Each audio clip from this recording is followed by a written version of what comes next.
Thank you for having me today. Hello, Miss Tushantini Sivaran here. My student ID number is DEM06200010, batch 21. Today, I would like to focus on introduction to pre-trial preparation. In any civil case, the pre-trial stage is extremely important. As a result, pre-trial preparation are critical to success trial. The trial must begin according to order XVIII Rule 1 of the Code of Criminal Procedure as a general rule. Pre-trial begins when client counseling is complete and the decision is made to go the next phase and prepare for the trial. Pre-trial procedure covers all phases of trial preparation that take place before of the trial. Filing a lawsuit, responding to a complaint, discovery, motion practice and trial preparation are all part of this process. There are many fine, treatises and practice aids on pre-trial procedure generally add on the various stages of pre-trial practice. The discovery procedure and the gathering of facts both are part of the pre-trial stage. The trial stage include jury selection, plaintiff and defendant testimony and closing arguments. Final argument, the judges charge to the jury deliberation, judgment announced, request for new trial or appeal. Thank you so much, Miss. A very good morning to my dear Miss. My name is Joanna Prithvi Narayanasamy. My ID number is DM04200017. Today I would like to present about the definition of pre-trial preparation. Pre-trial stage is a very crucial stage in any civil matter. Therefore, pre-trial preparation are an important part of successful trial. If there is a good ground to work during preparation for trial in proceeding to improve, unless sufficient preparation is made, even the best advocate may not be sued during the trial. Pre-trial procedure includes all aspects of trial's practice that occur before trial.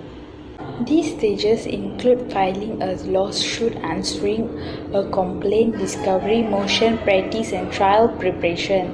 There are many fine treatises and practice aids on pre-trial procedure generally and on the various stages of pre-trial practice.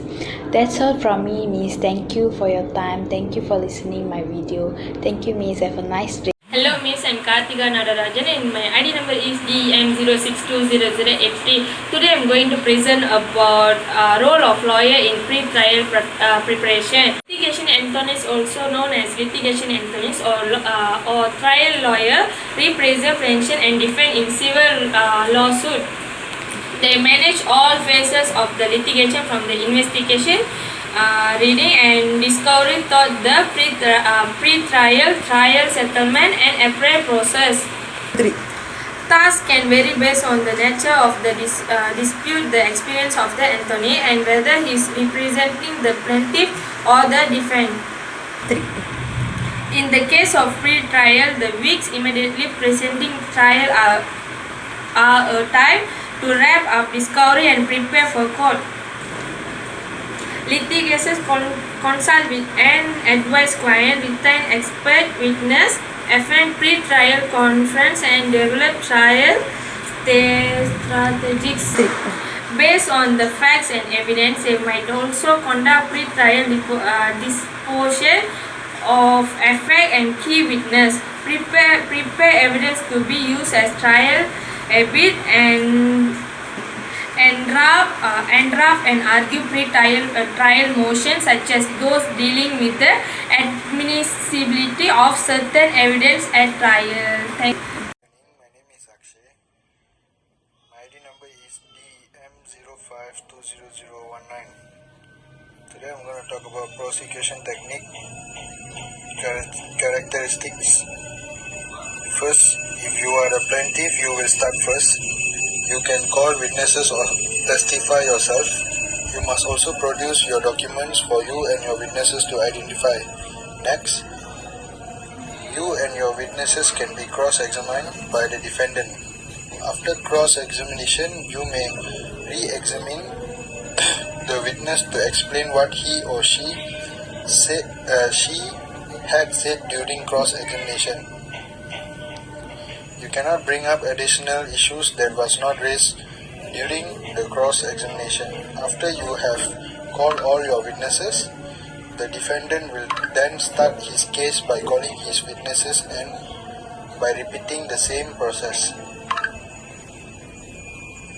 Submission can be done by way of oral or written at the end of the case. Reply by the plaintiff, defendant's submission, and plaintiff's submission, followed by the decision of judge or magistrate. The judgment is the decision of the court at the conclusion of the trial. Lastly, the court may either allow or dismiss your claim. Cost: usually the losing party will have to pay the cost of the successful party. That's all from me. Thank you. Hello Miss, I am Janita, engineer of Munusami. Today I am going to present about the importance of pre-trial preparation. As part of the pre-trial preparation process, it's very convenient to get the opposing party to stipulate to the admission of as many exhibits as possible.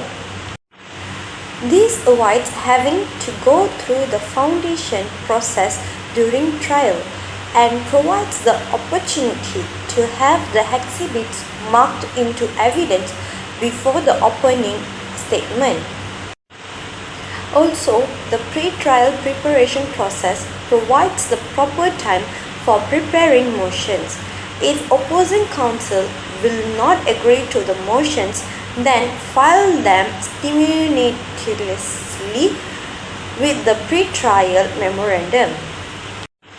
If enough time exists during the pre-trial conference, the judge likely will rule on most of the motions, especially if you have well briefed the issues. In many, if not most, cases, both sides will agree to the jury instructions and verdict form as part of the joint pre-trial memorandum process. This is very valuable in preparing the case for trial. And that's all from me, Miss. Thank you. Hi Miss, my name is Shalini Tyagarajan. I'm studying in Diploma in Enforcement Management. My ID is DEM05200021. Today I want to talk about mental preparation for trial. The writer recalls returning to his office after a 3-week trial and trying to begin to work the large stock of waiting work. The feeling of flatness was overwhelming. The trial has been intense, the minute-to-minute stress and tensions so great the very day work the lawyer seemed like eating crackers after dining on cake. It makes normally a full week before things fall back into their proper perspective. The same is in any survival situation in which a person must devote all his or attention to the matter and or face disaster. The adrenaline pumps, the concentration is completed, and the everyday world, which is not constantly on the line, seems mundane. Which is another way to state that the experience of trial is often the most exciting, intense, exciting, frustrating, and the engrossing activity that most people will likely encounter. Even during trial, a good trial attorney will work most nights preparing for the next day activity, and also the writer in his first major just trial was far ahead of the district attorney in knowledge and preparation for the case. When trial began, did not realize that the district attorney was working each night to catch up while our team went home to recover. By the end of the case, it was nip and tuck as to who was the prepare. We won, but barely, and I learned a lesson ever never forgotten. Thank you. My name is Tamilandan Muniandi. I am from Enforcement Law. My ID is DEM 0620036. Today I am to explain about mental preparation for trial. A trial is often won during the trial by hard work each and every night to prepare for the surprise of the day and to adjust to the inevitable changes in tactics. Trial preparation before trial is therefore only the first step is putting on the trial, and the longer the trial lasts and more executing it can become the legal teams and the client.